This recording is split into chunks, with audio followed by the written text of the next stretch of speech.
I'm your host, Mishka Katkoff, and today, two fantastic guests. One returning guest, one new guest. So Daniel Ahmad, returning guest, Director of Research and Insights from Niko Partners. Daniel, welcome to the podcast again. And then we have Lisa Hanson, CEO and founder of Niko Partners. Lisa, welcome to the podcast for the first time.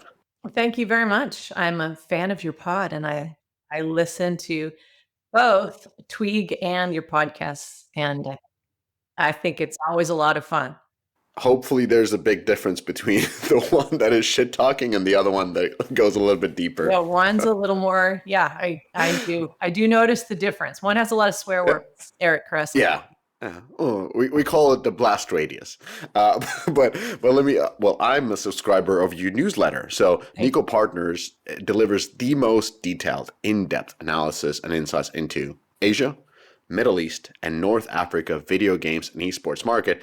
I think nobody else does it, not at least as well as you do. So very insightful newsletter. I'm going to put a link into the description below so that everybody can sign up and hear about these large and up-and-coming markets, some of them.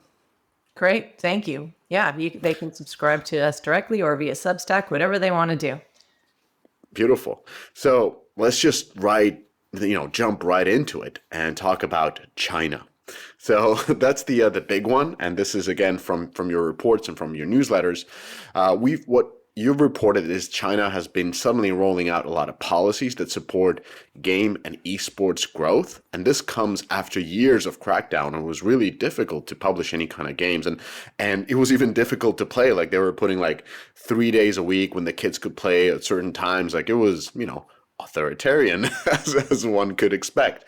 But what my question more is what are the deeper signals behind these sudden green lights? And is this a new phase or another sort of you can access the market if Tencent approves you? Well, I think I'll take a stab at this one and then let Daniel chime into it in a little bit. But in general, China hasn't really changed its stance that much. I believe that in terms of policy setting, the policies have been set for the entirety of the 2 decades that we've covered China to be something where they focus on preservation of local culture and local kind of norms. And they don't want, a lot of outside influence in the content that hasn't been vetted or approved. So the content curation process is something that's real. That feeds directly into the ISBN licensing for games. On the other hand, there are the government often tries to make sure they are, supporting the development of the youth population in terms of limiting the exposure to games, gaming time, and so forth. But even that has just kind of limited application in that they must be online games. If you're having an offline game, they're not going to be able to regulate how long you're playing on it, and there are workarounds and so forth. But overall, there was sort of a reset in China from the policymakers to make sure that the policies and processes were streamlined, fitting their goals, making sure there was growth within the sector for the economy, making sure there was adequate control by the government and so forth. And when those were all in place over the last few years, then things started to evolve. So there is a new policy that, maybe Daniel wants to dig into a little bit more, but it has to do with classification of a foreign company with a domestic subsidiary developing a game locally in China. That games would be treated, if this happens, as a local game instead of as a foreign game, which would actually be a really big help to some of these companies. So Daniel, maybe you want to talk a little bit about that. I think the best way to kind of think about it is you had this period between 2016 and 2021 where there was a lot of clampdown on ISBN, so games having a license, and then also youth regulation, so in terms of limiting the amount of hours that games under 18 could play. And those are still there. They haven't gone anywhere. What we're seeing more now, especially after the release of Wukong, for example, last year, is a bit more faith towards video games as maybe a soft power play or a larger focus internally as well. And so this year alone, in the first half of the year, there's been 30 policies and regulations that have been announced by not just the national government, but primarily local governments. And they focused on anything from subsidies for new game development to, again, more subsidies for esports companies or teams, the creation of like industry tech clusters and stuff like that. And so it's more kind of building on the positivity that we saw even in past years as well. But I think just taking it up one notch. The biggest thing, and like Lisa mentioned, is this new pilot policy in Shanghai. So what we traditionally see is there's two ways a game can be approved. One, it's a Chinese company. They develop the game, they publish it, it goes through a domestic approval process. Second, there's an import approval process. And so that's for like EA, Activision. They create the game outside China. They want to go through a publisher to launch it there. And that process takes a bit longer. It's a lot more limited in terms of the number of approvals every year. But what this policy in Shanghai will look to do is if you are a international game company, so for example Ubisoft, you have a development studio in Shanghai like Ubisoft does, and you develop a game, you can go through then the domestic approval channel by having the Ubisoft Shanghai developer registered as the lead developer essentially of the game. And in theory, that means faster approval times. It means you're not subject to the quotas, and ultimately, they'll could lead to an increased supply of games from overseas developers because they do have quite a few studios in Shanghai from international game companies that are based there. Now, this is a pilot program. It's only just come into effect, so there's still a number of unknowns and kind of larger questions. But I think the overall takeaway here is there is this positive movement that we're seeing towards kind of more opening up, and we only kind of expect that to continue going forward. Stay ahead of the competition with Sensor Tower, the trusted source for mobile marketing intelligence. Whether you're tracking trends, benchmarking performance, or scouting the next big hit, Sensor Tower delivers the data that drives strategy. Dominate the charts with Sensor Tower. Menschen auf der Welt. Warum sollten wir beide was gemeinsam haben? Warum sollten wir beide was gemeinsam haben? Warum sollten wir beide was gemeinsam haben? Wir beide was gemeinsam. Warum sollten wir beide was gemeinsam haben? Mach den Mund zu, wenn du mit mir redest. Leg ihn auf Nase, halt mein Ding. Dein Schwanz sieht aus wie ein Igel. Nein, ich verlies den Ton. Kannst dich schämen, ich muss nicht. Geiler Körper und geiles Gesicht. Leute machen sehr viel Defi-Mucke, während ich den Ball beim Billard lufe. Es ist okay, wie es mir geht, weil ich sehe gut aus. Jeden Abend wird es spät, weil ich geb immer gut aus. Weiß nicht, wen man so trifft, der fragt mal, wem gehst du raus? Doch ich sage nichts, weil ich bin wieder zu raus. Ich bin kein Kind von Traurigkeit, meistens hilft es, eine fette Bahn zu ziehen. Du brauchst nicht auf mich sauer sein, nur weil ich ein paar Bad verdiene. Ich komme im Spider, gutes Wetter, mieses Wetter, 3, 4 Ketten. Ehrenlos, was ich so mache, glaube mich kann keiner retten. Komm im Spider, gutes Wetter, warum sollten wir beide was gemeinsam haben? Ehrenlos, was ich so mache, glaube mich kann keiner retten. Es ist okay, wie es mir geht, weil ich sehe gut aus. Jeden Abend wird es spät, weil ich geb immer gut aus. Weiß nicht, wen man so trifft, der fragt mal, wem gehst du raus? Doch ich sage nichts, weil ich bin wieder zu raus. Weiß nicht, wen man so trifft, der fragt, es ist okay, wie es mir geht, weil ich sehe gut aus. Jeden Abend wird es spät, weil ich geb immer gut aus. Weiß nicht, wen man so trifft, der fragt mal, wem gehst du raus? Doch ich sage nichts, weil ich bin wieder zu raus. Weiß nicht, wen man so trifft, der fragt, mit wem gehst du raus? Time to market could potentially get lower and less riskier because previously, at least on mobile side, in order for you to get to the Chinese market, you essentially had to have your Chinese publisher. So good luck giving your source code to a Chinese company and then expecting them to pay you back. I'm sure there are companies that will do that, but I am also 100% knowledgeable of big companies getting screwed by these Chinese publishers who simply just say, actually, we're not going to pay you. And this essentially means that if a company like Ubisoft has office, I believe, in Shenzhen or somewhere in Sichuan, but they would set up basically now that yes, true, that they would be able to circumvent this or publish faster. But if you open up a studio in China and then that studio publishes to the local market, and now you have a chance of doing that without giving the control to a third party publisher.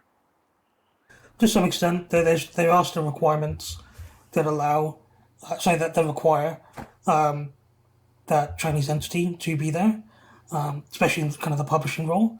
But that being said, there are improvements in kind of law and the legal kind of environment overall, to the point where we've seen a lot more cases, whether it's like copyright infringement or other type of theft, play out in a way that does benefit global game companies. So it's a slow process; it takes time. And like I said, go back 4 years, and there was a lot more of the kind of clampdown and regulatory tightening. But we're definitely seeing signs that things are improving. And then I think from our side, what's important to notice is the evolution of the Chinese developers themselves and the Chinese publishers. They've evolved to like full service entities, and they are making in some cases world-class games, and those world-class games and the services that go along with it are more in line with some of the like the international expectation. And so these policies might be for the government's purposes, but at the same time, they might also be benefiting some of the domestic companies who would be working alongside some of the international companies who have been there quite a long time. I mean, Ubisoft Shanghai was one of the original studios in China in, way back to the year 2000 or earlier. And I think that was, the basis essentially of having a Chinese development environment established, because the Ubisoft and some other companies had their studios set as insourcing for their own selves. Part of the development was done in China, and that for international games, but at a lower price point. But then, as time went on, and the staff at Ubisoft and other places decided, hey, wait a second, I think I want to do more. They went out and informed other kind of outsourced development firms, such as Virtuos or others. And then from there, Tencent Games started acquiring studios, and then from there, it just kind of grew. And now it's the domestic revenue from the use of games in China is $50 billion, approaching $50 billion a year. And all of this comes from this like way back when time of having some insourced studios and people playing games, Korean games or other like pirated games. And it's just come a long way, especially in the time that we're covering it. So we like to help people understand the context of the data you see, or these trends you see, or some, clickbait kind of exciting headline. From our perspective, there's a lot of nuance, and a lot of this information that goes way back should weave directly into a strategic initiative that's built on some of the exciting kind of newer points of policy evolution, or high quality games, or the export of games from China, and all kinds of different aspects of the market. You need to really understand how it all fits together. And that's why we try to help with not only the data of the market size and the gamers and the insights and the, all sorts of trends and analysis, but really trying to make that make sense for companies who sit outside of China for the most part, looking in, so that they are aware of, where they might fit, their strategic initiative might fit within that market. Kind of reversing back or thinking about this, Western companies have relocated to China, and Chinese developers have, in many ways, at least several of them have surpassed the Western developers and are doing games that resonate really well with the Western audience, like Marvel Rivals or you name it, mobile games that are on top of the charts. And now it seems that like these policies are being built in a way that they encourage more Western developers to open up studios in China, to possibly get faster access to Chinese market, but also hire local talent and, essentially train the local talent to be even better at game development and allowing them to possibly succeed even better in the Western markets. Kind of going through this type of a thinking, do you encourage companies to explore this possibility or to observe?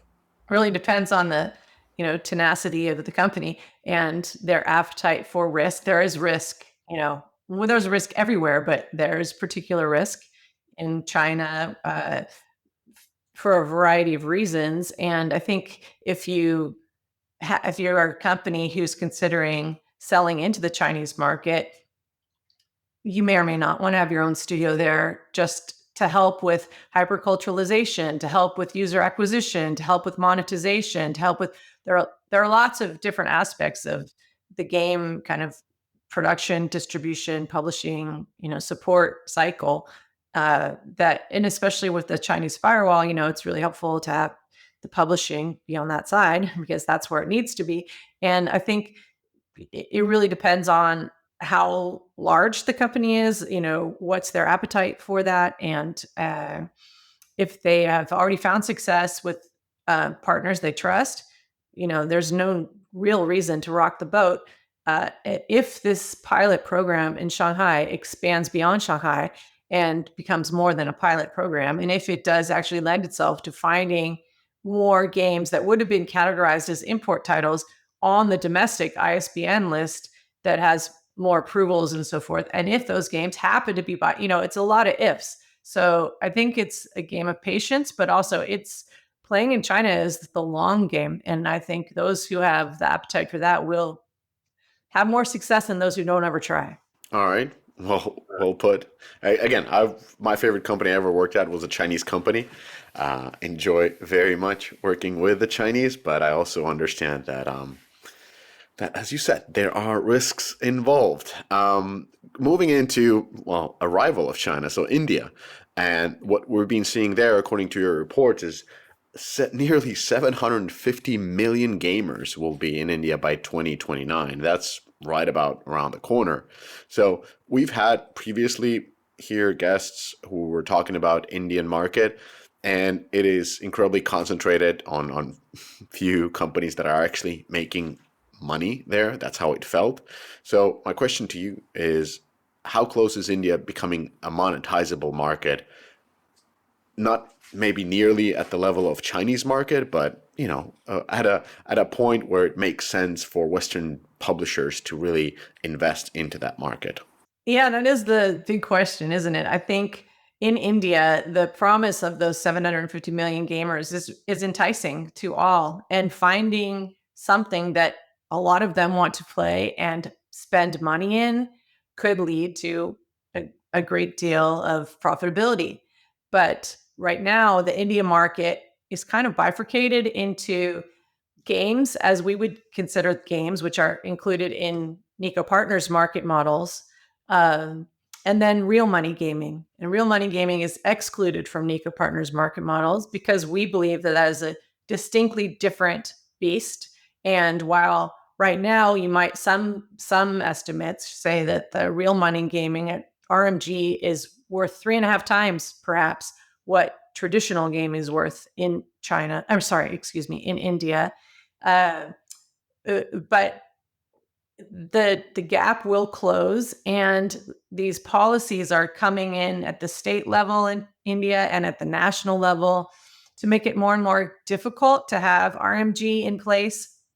And if you look at some cases in other countries in Asia, such as like Indonesia, anything that has any sort of real money extraction or anything like that is not considered to be legal or available. So any of the RMG category in India does run the risk of sort of sovereign wealth funds from other countries who frown on that type of thing, not investing in India. And if there are kind of traditional game routes that are taken, we feel that those are the ones that will have the highest growth. But right now, the population is quite used to this like RMG mentality. And so we're in this kind of middle ground. So how long will it take? It really depends on the excellence of the game. Does it play into what they're interested in? Does it play into how they game, or like the price and availability, the monetization option? Have you geo-fenced your game perhaps to make sure that your revenue is retained in India, that comes back to you instead of going elsewhere? There are lots of considerations for these markets that are emerging in the games sense. And I think that I can't tell you how many days, months, years it's going to take to monetize at the level of anywhere. I mean, China is an exception worldwide, I think. But India is a very interesting and intriguing market due to the high number of highly interested gamers and the fact that they are spending at an increasing rate. And once there are games that can kind of resonate with the way these gamers spend money and are again like hyper culturalized, not just for the content, but for the approach to them, I think that there will be success for some of the developers and publishers who put a true strategy towards that. And I bet Daniel, who, spends a lot of time thinking about India, will have more to say than I had. Yeah, I think ultimately one thing to bear in mind is India is still a very young market when it comes to gaming. It doesn't have that history of PC gaming that China had 20 years ago. It doesn't have the history of console gaming that, the US had 30, 40 years ago. It leapfrogged straight into mobile games. And it's still, developing across the board. The majority of spenders, and this applies to any market, but, it is very much the kind of high income groups that are spending the overwhelming majority at the moment right now.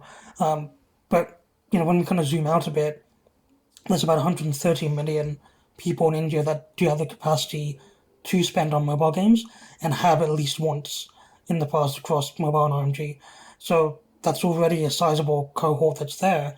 And then we're already starting to see another cohort of around 300 million that have some increased spending power and is, slowly starting to spend that money on discretionary items. I think when you look at mobile games right now in India, a lot of it is very casual focused, high downloads, very low revenue or ARPU. The games that do succeed are battle royale games. That's about 50% of the market, which is interesting because I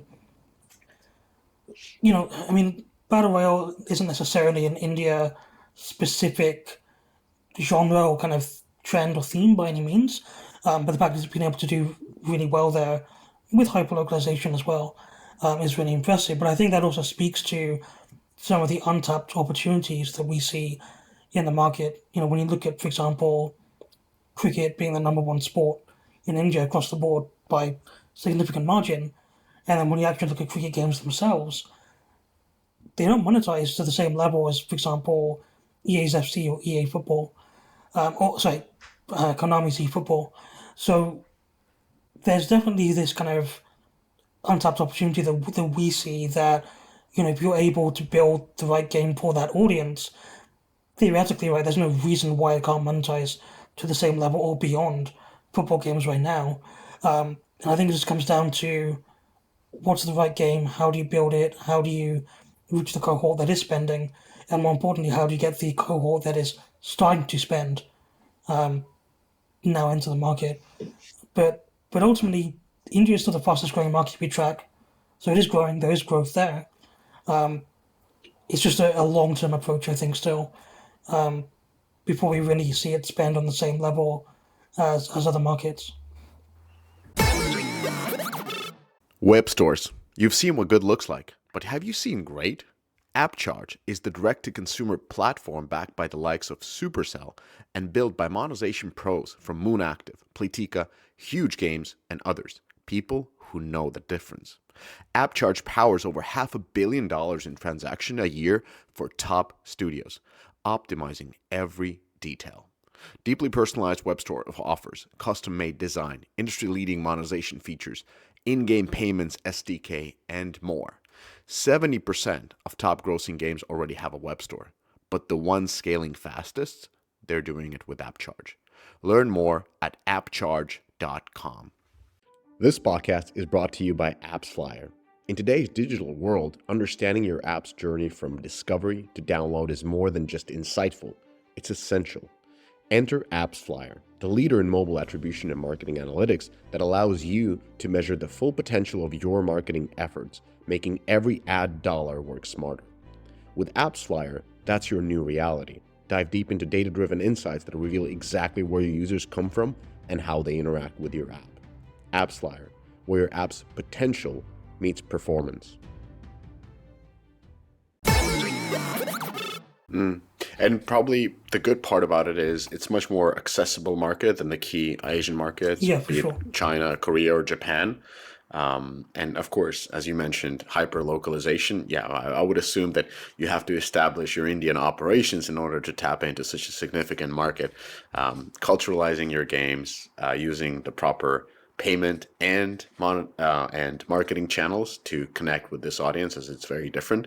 My question is more about, though, have any of the Western developers had success in the Indian market that could be sort of not maybe in benchmarks, but at least showing that there's potential for Western publishers to succeed there? Daniel, I think you can probably get into more of which games have been really successful. I mean, the ones that come to mind for me are coming from Korea, but I think and also from Southeast Asia, like Arena and so forth. From any kind of US or European developers, there certainly are some, but Daniel, what do you want to give some examples? It depends, right? There are some that have done really well, like in the kind of I don't want to say casual, but like Coin Master is one that comes to mind. Candy Crush does really well on mobile as well. And then within the kind of the core genres, you can look at, for example, again, I don't know if it's Western, but Royal Match, in terms of that, Clash of Clans, which is similar. Trying to think of a couple of others, but Those are great examples. I mean, that just shows that they have, appetite for exactly the same type of games as we play. And of course, they don't have appetite for Chinese games that are banned from the market, if I'm understanding correctly. well, it depends. There's definitely some games that have been banned, but if you look at, for example, PUBG Mobile, which was banned, and then Free Fire, they've come back into the market through the local publishers and well, in terms of like Krafton and Garena, so the non-Chinese kind of side, not Tencent, and even today there's still some games like Last War Survival, and I'm sure you're aware of how popular it is globally. Also a Chinese game, but it hasn't been banned, so it's actually available in India, and I think that is worth noting that there is strong competition from Chinese games overall. And despite that, though, yeah, like you mentioned, there is room for, I think, games that are successful globally. And within those games, the ones that we see really succeed have played a kind of, have localized to some extent, whether it's multiple Indian languages, given there are multiple across the country that are spoken, or in-game content that's usually tied to holidays or sort of certain special dates. Yeah, I think, overall, companies turn to us not just for the Niko News, which is that free newsletter, but for our market models and our forecasts and the why behind the what of the data regarding the local insights of how gamers interact with games, where the demand is, how they will pay, and what they're interested in. And we get a lot of inquiries and do a lot of custom research projects and consulting work on how to hyperculturalize in certain markets where perhaps a global game company has said, why am I under indexing with this hot title in Korea? Or how am I going to make this title successful in India? And we go in and we do a lot of work on, if it's focus groups, if it's player testing, if it's just analysis of that game against, a comparable set of competitive titles. And then we look to see who has really recognized both, the geopolitical issues, the local policies, the local demands of gamers, the availability monetization, so particularly like out of app monetization or any kind of option for the gamers who might not have credit cards, might not want to pay in a certain way, might have lower income to spend, who has really done the work? And we help, like, who has in which titles, and we help a company see how they fit into that competitive set. What is the landscape for them? What specific actions can they take to make their game then at least get to parity, perhaps over index in these certain markets that they put the time and effort in to localize or hyperculturalize and so forth. It's more than just, putting an outfit on an avatar. It's really, are you promoting certain discounts at a level that gamers there um, are fascinated by on certain holidays that they typically would buy on? Are there things that you should be doing that you just, as a company from outside of any of these countries, say, oh, my game's great, everyone's going to play it, I'll just not change anything? Or are you really doing the work to understand the nuanced difference between India, Indonesia, Korea? It's like, you'd be surprised how many people just say, oh, it's Asia, we'll just go. It doesn't work that way.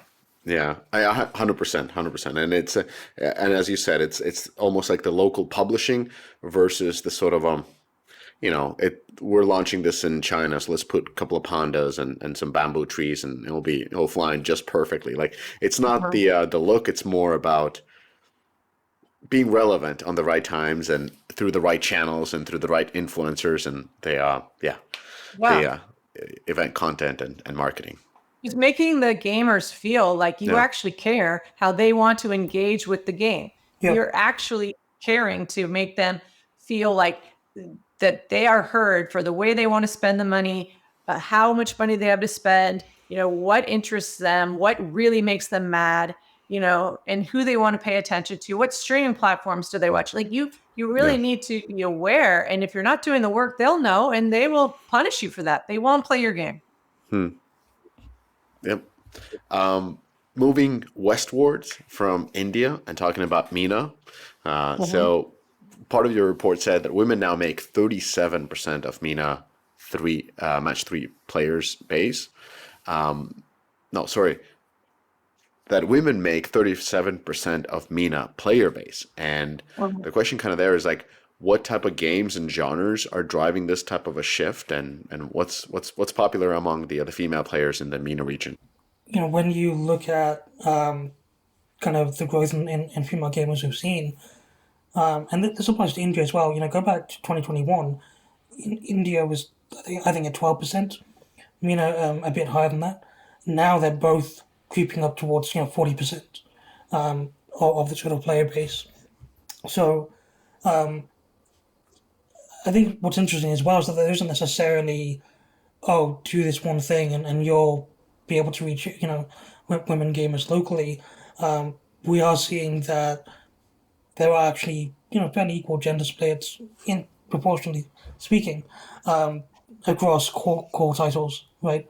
Both on PC and mobile.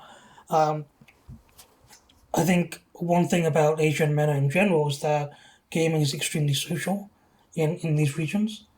And games that do have, for example, cooperative elements or competitive elements, or that allow people to play together, are the ones that are doing kind of the best when it comes to targeting men and women. You can look at, for example, niche genres like dating simulators, which have done really, really well in Asia among women.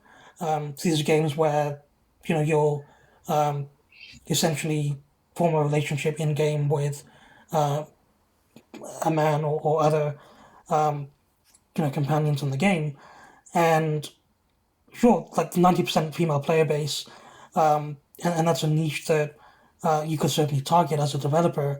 But I think if you zoom out and you look at kind of the broader trends, esports viewership, for example, in China, if you look at Honor of Kings, over 50% of the viewers there are women of that esports tournament.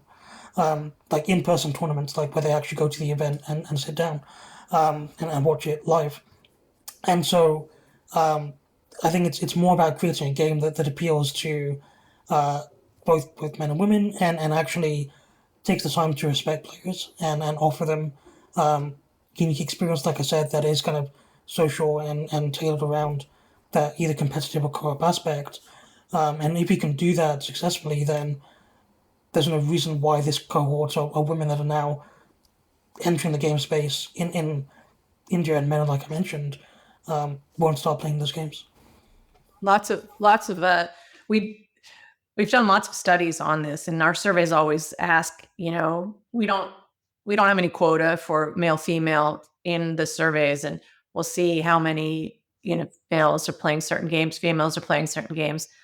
And even a long time ago, well, several years ago, we did our own kind of segmentation analysis of gamers.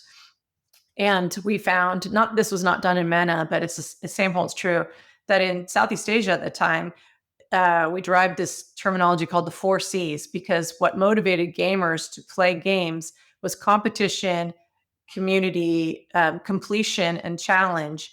And those are all starting with C. So conveniently, we called that the 4 C's. And it was regardless if you're male or you're female. And for the females, what we found is that social element is really important. And they're so proud to post their scores, and they want to compare with their friends. But with another part is they're much more, females are much more inclined to play like a session game that can end. So they can like finish that game, that session, and then compare their scores to someone else, or sit down at the lunch table and play the game together, or whatever the case may be. And sure, there are developers like Paper Games who develops games that are very popular among females.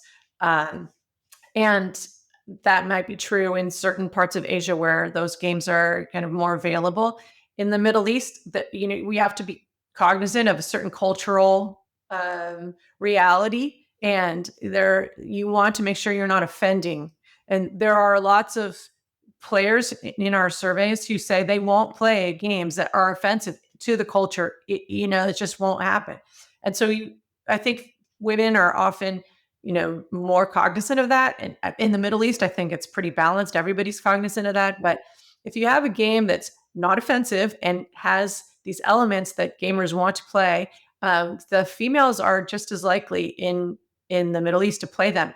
Where will they play them? Will they play them in a room with men? No, they are going to play them on their own. So you need to make sure also that the community building allows them to build with the community that they want to be with, and that fits right into their cultural framework.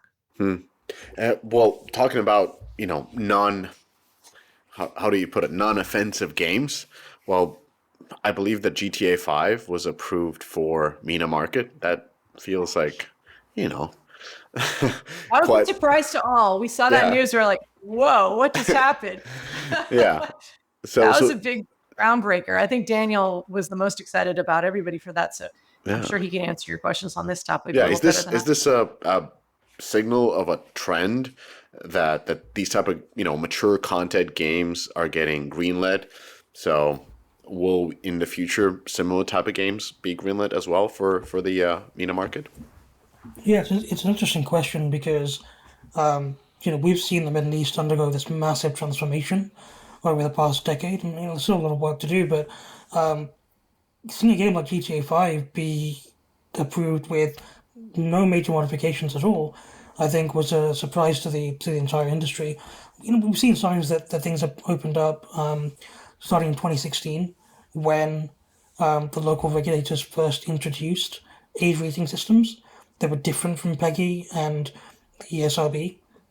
And so that was sort of the first sign. Then we saw games like God of War, which traditionally would not be approved because of the religious blasphemous aspect in terms of the God in God of War. They were able to approve it, but it took a number of months and some modification changes. And so we thought, okay, well, that's probably where they'll go, and that's the line. If you make changes, like with God of War, you can pass. If you don't make changes, like with Final Fantasy 15 or 16, I forget which one, then no, you can't pass. And that game was not approved locally. Now with GTA 5, we have this 21 plus age rating, which is being introduced for the first time in Saudi Arabia. And GTA 5 was the first game to be approved under that, and yeah, no modifications to it. It's pretty much the same as what you buy in the US. And ultimately, this is the continued shift that we see in the region towards some of that liberalization. So for us, we see this as paving the path for GTA 6 to launch day one in MENA with no modifications under that 21 age rating. And so I think one of the things to bear in mind as well is that that system and kind of regulatory approval only applies to physical and digital kind of console and PC games. Doesn't apply to mobile just yet. Not to say that won't happen in the future, but at least as of right now, if you have a mobile game, there's limited restrictions. So there isn't many restrictions at all in terms of what you can do. However, like Lisa mentioned, we look at our recent survey we did earlier this year. Over 50% of gamers in the region would consider, to stop playing a game if they deem it to be offensive across religious or cultural lines. So even with this kind of opening up that we're seeing, there's still this adherence to religious values, and it's kind of the second most important factor that gamers in the region rank when it comes to playing a new game.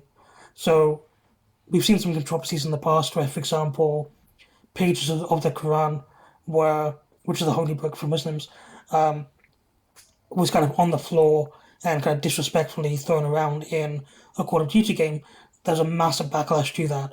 And so, again, if something like that was to happen in a new game, where there's very obvious kind of disrespect to the religious or cultural kind of faith there, you can't really come back from that without significant apologies and, a certain amount of time.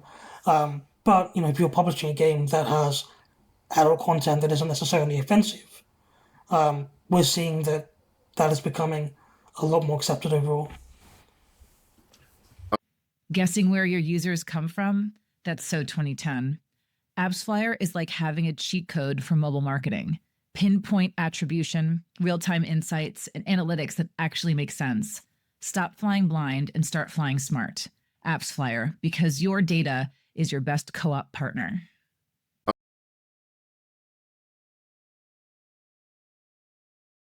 In the game of growth, everyone is looking for that power-up. Vibes is exactly that. It's built by industry people, so they actually get the challenges you're dealing with. As a result, they become the fastest growing gamified rewards platform out there. And the results are kind of nuts. With their AI-powered targeting, you're not just buying installs, you're bringing in the right players. And now they've got this new ROAS optimization engine, so your campaigns basically level up automatically. Vibes is built different. It's designed for growth. And I guess you could say it's powered by good vibes. Check out their DOF exclusive case studies by following the link in the description, and go to vybs.co. That's vybs.co. Share your email and join the waitlist list. Game devs. Here at Heroic Labs, we know that great gameplay is what players love, but integrating metagame features like challenges, progression, and rewards is crucial for retention and monetization. But coding them is a tedious and time-consuming process. That's why top studios have turned to Hero from Heroic Labs. Hero provides a complete suite of battle-tested metagame features that are quick to implement, letting you spend more time on the core gameplay experience. Ready to ship fully featured, engaging games? Check out Hero today at heroiclabs.com. Understood. So apart from being intentionally offensive, as you would put it, or you could almost put it, then things work pretty well. Like you can just make mass market entertainment, and I don't know. Haven't been to countries like UAE. They seem quite free and in many ways more progressive in certain terms than more conservative European countries. Yeah, some of that's surprising. When you land on the ground there in like Dubai, you look around and say, wait, what? And And if you go to Abu Dhabi, slightly more conservative. Go to Saudi Arabia, it's quite a bit more conservative. So that it really kind of depends where the center will be and uh, where the focus of the game, like the user acquisition is, and it, what kind of again, what kind of studying has the game developer done to recognize what will be accepted and not accepted in a certain country? Yeah. Okay. But I think Daniel made good examples of, what's clearly offensive. And even though the same thing wouldn't be probably offensive in a Western country, because we're not so religious, so that's the difference. So you might not consider it offensive, but it is. Like, religion is quite important still in the lives of many MENA countries. But moving on to, I actually wanted to go back to China and tie it into Steam. So something that we've been talking a lot about on the podcast is how many games, Steam games, are doing really well with Chinese audience, and technically those games should be banned from Chinese players, but they are of course circumventing this with VPNs and accessing those titles. And the question kind of there is, how sustainable is this approach? Like, is there a risk of a crackdown? And is that risk too big to be ignored, or should we just still keep on publishing on Steam and enjoying, the Chinese audience spending on those games? I mean, in my opinion, we've been sort of anticipating that someday that Steam International platform will be inaccessible in China. But today, you don't even need a VPN to get on it, and you could use. You need a VPN to play some of the games that you purchase there, but not. And if you, for your own reasons, if you want to play over a VPN, but to get on Steam itself, you don't need one. What we've noticed is that games that would never be granted ISBNs because they like directly fly in the face of what the content rules are for China, they're not on Steam International in China. They're, they just, that's not, they wouldn't be there because the gamers, like, they would be taken down if they ever do try to get an ISBN. It would be a big problem. So what we find is that there are a lot of games that might qualify for an ISBN, but just haven't gone through the process yet. Or there are a lot of indie games, and there are an equal amount of indie Chinese games that are there using this as a vehicle to get out to the audience. There is a Steam China, but it doesn't really function the way that Steam International does. And most of the games on Steam International that appeal to the Chinese gamers have the payment, ability for the Chinese players. They have the language. They have, it's just as though they are supposed to be there. But the games themselves have not been banned and might not be banned. It's the platform that is not supposed to be accessible, but it is accessible, and it has been for quite a long time. What are those games that would be outright banned in China or wouldn't be able to get through on Steam? So it depends, right? Usually the game will release on Steam, and then Chinese regulators may request for it to be taken down. It's rare to see it happen, but it does happen. So games like Devotion, for example, which were seen as anti-government, were removed from Steam International. But for the most part, there's no real kind of, well, let me rephrase that. For the most part, there isn't hundreds and hundreds of games being removed. It's more selective. In fact, one example I can give you is Rainbow Six Siege from Ubisoft. Really? So the game was kind of going through Tencent, and Tencent was going to publish it, and they tried to get approval for it, but it was deemed just to be too violent or too adult or kind of too whatever, right? I can't give you the exact reason, they don't disclose it, but there was something that they just didn't like.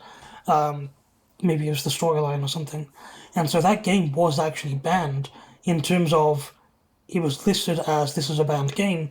It wasn't available on Steam. You couldn't stream it on like game live streaming platforms, and so you can obviously buy it under the counter or play it yourself or whatever, but it just wasn't publicly promoted. What we've seen actually now last year is that Tencent and Ubisoft were able to work it out in terms of changing the game slightly. Again, I don't know the exact specifics because the game won't officially release until next year in China, but what they did end up having done was removing that ban.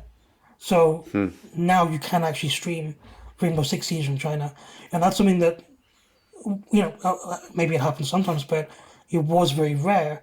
But now we're seeing again, like we mentioned at the top of the podcast, that there is some loosening and kind of less strict regulatory kind of action overall, even though the underlying kind of framework is still in place. So it's interesting that even some of these games that have been banned are now starting to be approved, albeit with content changes or modifications that we see. Interesting. Yeah, I think there are some titles that do really well when they're on Steam, and then eventually they get their ISBN anyway. But I think when we're talking about streaming, I think Daniel might want to dig in a little bit more to this. We have what's called the China Games and Streaming Tracker, and we track streaming on the open APIs of 3 of the biggest game streaming platforms in China. And we see games rise and fall in popularity based on 6 different metrics that we track. And I think that when we see, the leaders are typically games played in esports, but there are other titles as well. And you could see games like that are intriguing to the Chinese gamers really pop up in the streaming tracker. And we use that all the time internally for being able to see the sentiment or the demand or what's exciting and, interesting to Chinese gamers. We saw that with Black Myth Wukong. We've seen that with, several titles. But again, the streams of the games that would not be approved are also banned. And so when you see a streamer, like a game, when you're searching for streams of a game that would not be approved, they won't be there. But if anything changes, then all of a sudden you're allowed to be streaming that game. So Daniel, perhaps you could give some examples of even that. Yeah, and just to clarify, the games that are not approved aren't automatically banned. They have to be specifically banned by the government in order to be removed from e-commerce or streaming platforms.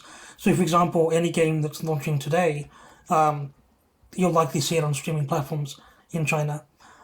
It's, for example, like Power World last year did really well in China as an unlicensed game. It wasn't approved at all, but it was really popular on streaming platforms. Apex Legends from EA is actually one of the top unlicensed games in China right now. Again, not officially approved, but if you go on the streaming platforms, you can see people playing it and streaming it. Even PUBG, right? Right, yeah, PUBG obviously being the OG example of the kind of most popular PC game for a while, not having a license at all, but still really, really popular in China.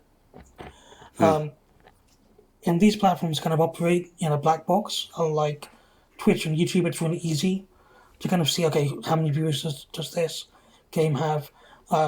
So, we build our own kind of algorithm to estimate total viewers. We kind of dig into the data a lot deeper and kind of draw out insights that you can't necessarily get from just logging to the website or trying to track the data yourself. So it's really interesting because a lot of our clients will use it for their research in China in order to understand, should we launch this type of game? What are the top genres that are performing really well? How are our competitors benchmarking? Are there any influencers we should target, etc., stuff like that. I think what's really interesting is we did a study of kind of what are the top games on our streaming tracker right now that are international games, so not Chinese. That maybe don't have a license, but they do have a license. And we found stuff like Age of Empires, Rust, Monster Hunter, these type of games, right? And what's interesting is that after we published that analysis, Capcom said, hey, we're working with Tencent to release a Monster Hunter mobile game. And then Age of Empires were like, hey, we're doing an Age of Empires mobile game for China specifically. And then Rust is now working on their own mobile game, again, specifically for China. And I think it's interesting that we saw these games are really popular in China, published our research, and then all of a sudden, and I'm sure it's not related, but all of a sudden those Sure, it games. is. Yeah. Sure, fair enough. But all of a sudden those games are like, hey, this game's really popular. We're now doing a mobile version specifically for the China market. That's super interesting. So there's clear signal for studios that can be leveraged for Yeah. product market fit or UA decisions, basically. Yeah, and I think it's worth noting as well that even games that don't, that are standalone, they don't have a mobile version or a unique version for the China market, can still market and succeed in China without license. Sure, it's, like Lisa said, Steam could shut down at any time. There's always that risk that you run. But like Death Stranding 2, for example, Hideo Kojima was on stage at Bilibili World, one of the kind of largest gaming-related exhibitions in China, saying, hey, we're bringing our game to China. It has simplified Chinese text. It has Chinese voiceover. It's not licensed, but you can buy it with PS5. When it comes out on Steam, you can buy it on Steam. Because ultimately, like Lisa mentioned, unless your game is really flaunting the kind of content rules or regulatory rules, that's when it's under risk of a ban that, delists it entirely. But for the most part, whether you're an indie or large AAA developer, if you're launching a new game on Steam, as you're aware, players there will access it, they'll play it, and especially if you cater to them with, like we just mentioned, localization and other features. Well, that's super interesting. Talking about another market, so Southeast Asia. So that is, population-wise, quite significant of a market. And what's really interesting about that market in particular is, according to your data, a third of the mobile games revenue in Southeast Asia is generated outside Google Play and App Store. So kind of the question here is like, what's the playbook for monetization in Southeast Asia? Yeah, I think I can take a stab at part of this at least.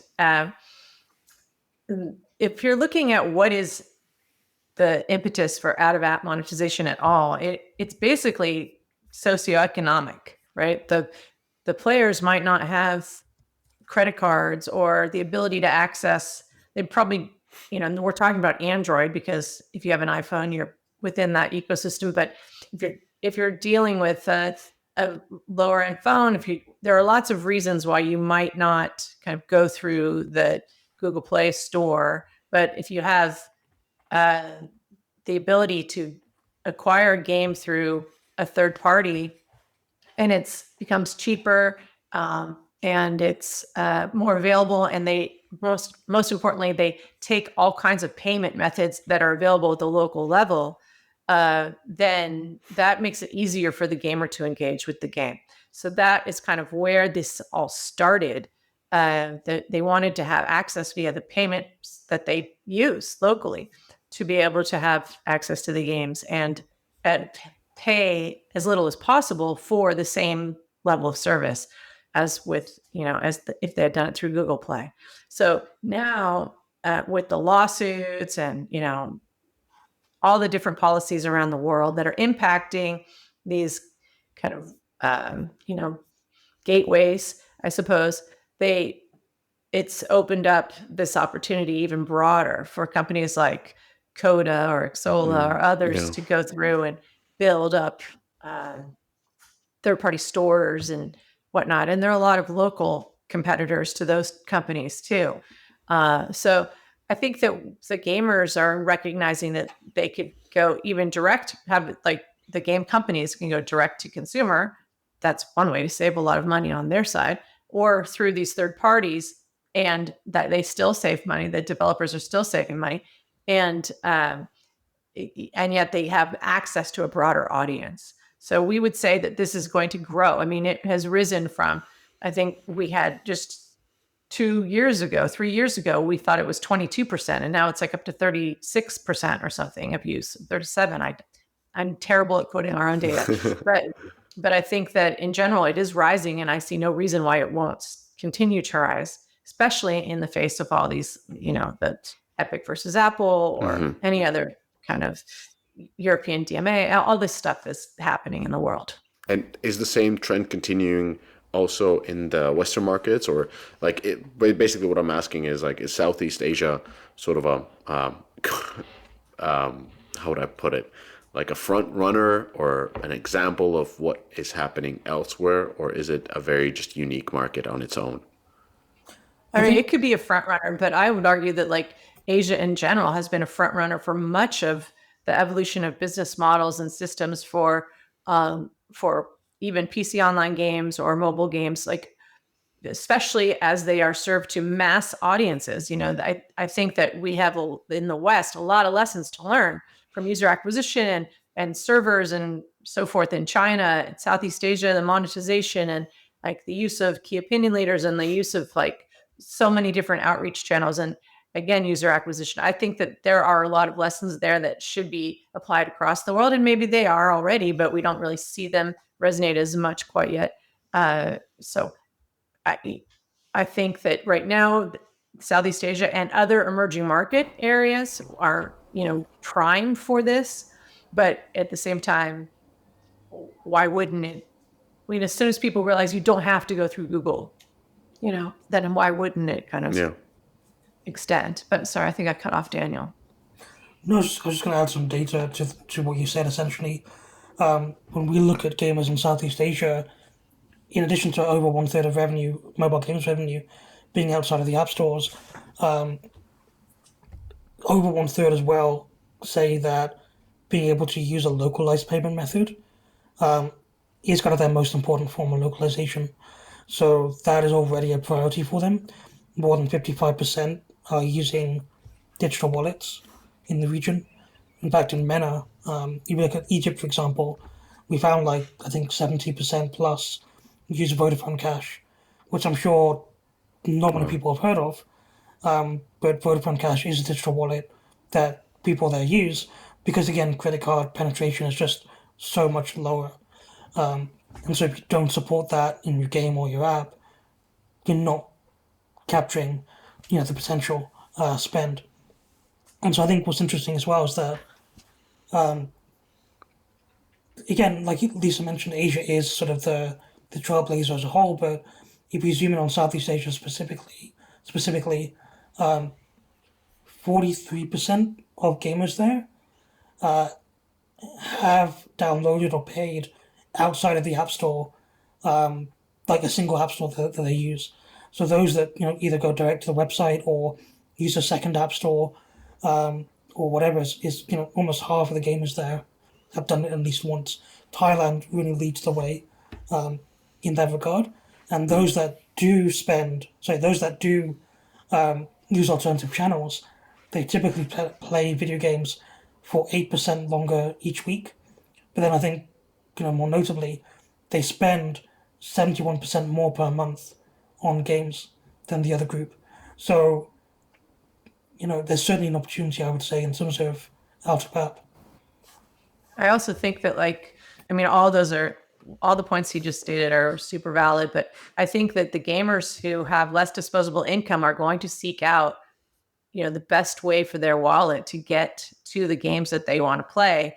And if you're not putting your game in one of these kind of third-party app stores or developing a third-party app stores, however you go about it, you might stand the risk of losing audience to what we've seen is some like currency arbitrage opportunities where the game is supposedly downloaded or played or accessed in, say, Indonesia, but really it's being routed through Brazil because there's this currency kind of arbitrage situation going on. That's kind of a host of bad actors behaving badly. The gamer themselves don't know where the game is going and why it's cheaper for them. They just know the game is cheaper for them. And so, giving the opportunity for gamers in a legitimate manner where you capture your revenue, that is a really important business model for all companies to follow. You want to own your audience and you want to own all steps of that. You don't want them to have to go searching further afield for something cheaper because you're not offering it to them cheaper. Understood. And another interesting part, like this is my last question, but another interesting part in your report was regarding Southeast Asia and generative AI. And the report said that nearly 2/3 of Southeast Asian gamers are aware and interested in generative AI.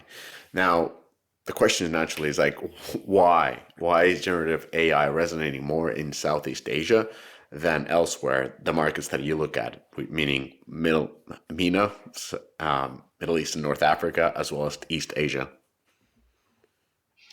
Yeah, I mean, the reason why is probably not known to us quite yet, but we do understand that if you look just comparatively against, say, Japan and Korea, which is how those are the countries in East Asia for us, uh, it feels like those gamers are quite used to a certain way of playing, a certain, they're more established. The markets are more established, they're more developed. The gamers are kind of already accustomed to all the ways of play, and they're probably pretty comfortable.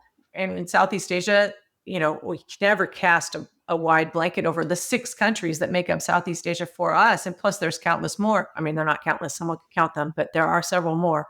I think that you might see that some gamers are feeling a little more creative, a little more ambitious, like, oh, I'd like to use AI to develop this or to do this or have some sort of interaction this way.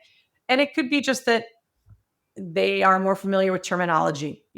We need to look more closely at the results of that survey question to be able to determine what that really means, because that was a new addition, for us to try to take a look at what are some of we have always asked what technologies are interesting to you, but this is the first year where generative AI was really kind of popping up in a significant way.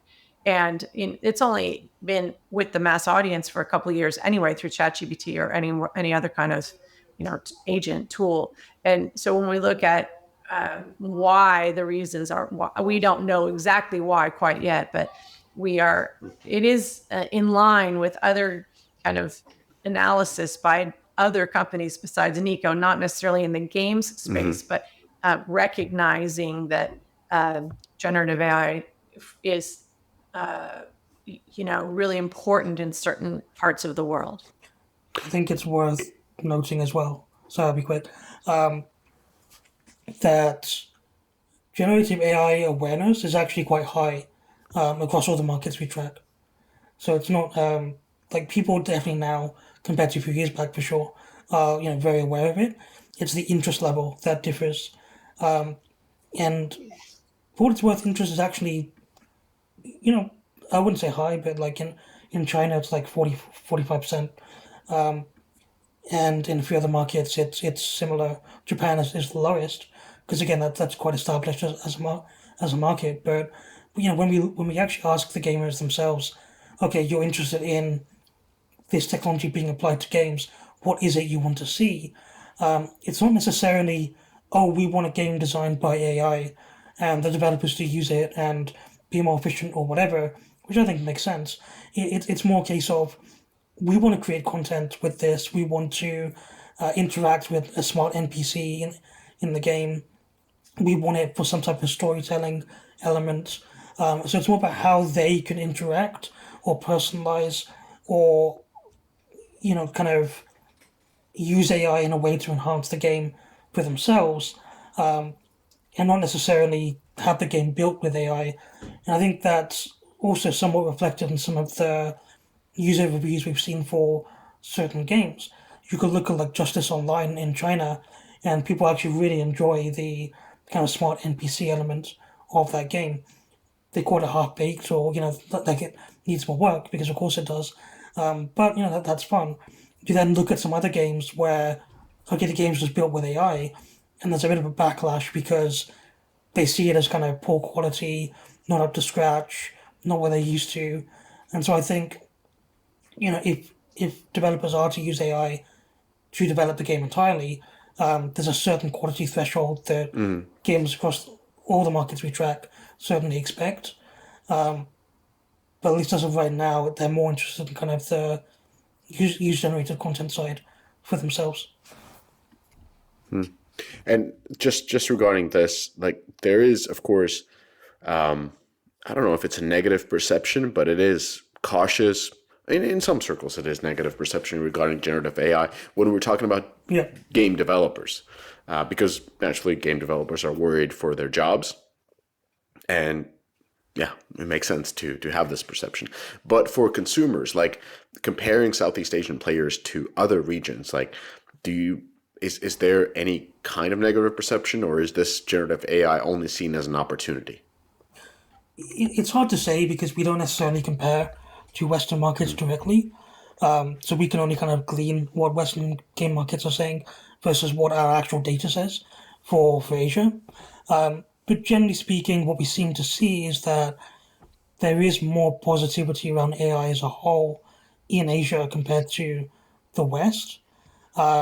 Again, I can't tell you the gulf or the gap between the two, but it certainly seems to be the case based on research. But at the same time, there is still that caution around it in terms of when a game doesn't deliver to the quality that they expect, you will see negative comments. You will see, kind of disparaging comments about AI technology and its usage for developing that game. But as a whole, I think, and maybe you can point back to kind of the NFT craze and how Southeast Asia was, really involved in that, where they saw this as a new technology that was interesting, specifically a way to make money. So, that's definitely one part of it. But they were very open to embracing it and playing around with it. Whether that lasted or not, we can probably say not really at this point. And so whether that same thing applies to AI remains to be seen. But at least as of right now, we can tell that they're more aware, they're more interested, and they're definitely open to new technologies as a whole. Well, super interesting. I think we went through like seven pretty deep dive questions regarding your latest reports, and as always, I think people should definitely subscribe to your newsletter. It's a very unique set of insights you're getting from absolute key markets outside the typical Western markets that we tend to talk about. So big ups to Niko And in that Partners. newsletter, you'll see promotions of like all of our paid research, which is how we keep the lights on. And so, you can see the top line data or kind of any information that we publish about that. But we do put a lot of free stuff on our website too, on our blog, or free downloadables or white papers. There are lots of things beyond just the paid reports. But this, our market models are all built for all 13 markets they're finished in May and then updated in November. And all the information, all the methodology, that it takes a long time to build these models. And the not the least of the components is the trends and insights that we've been building over all of these years, right? So if we see something going on in the data and we say this either will be accelerating or it'll be declining based on our other, more qualitative information, that gets informed into the models. And so we tend to not have to restate our models like ever, because we have a way to, really refine what is reality in these markets, and also to explain the data, the models, and so forth, so that the game companies make sense of it for themselves. And I think that is something that you can glean. And so as we do those market models, and as we do all the gamer behavior and market insights reports through the year, and any of the free research, and there's always the custom side, somewhere in there's an answer for a company trying to access Asia and the Middle East, I think. Knowledge is power, and you're delivering a lot of power to companies with your insights. Thank you. Well, thank you, Lisa. Thank you, Daniel, for coming on the podcast, talking about these massive trends in Middle East and Asia, and come back again. So, but for now, thank you everybody for listening, and please subscribe to the newsletter and check out the customer reports as well from Niko Partners. Thank you. Thanks so much, Mishka. Thank you.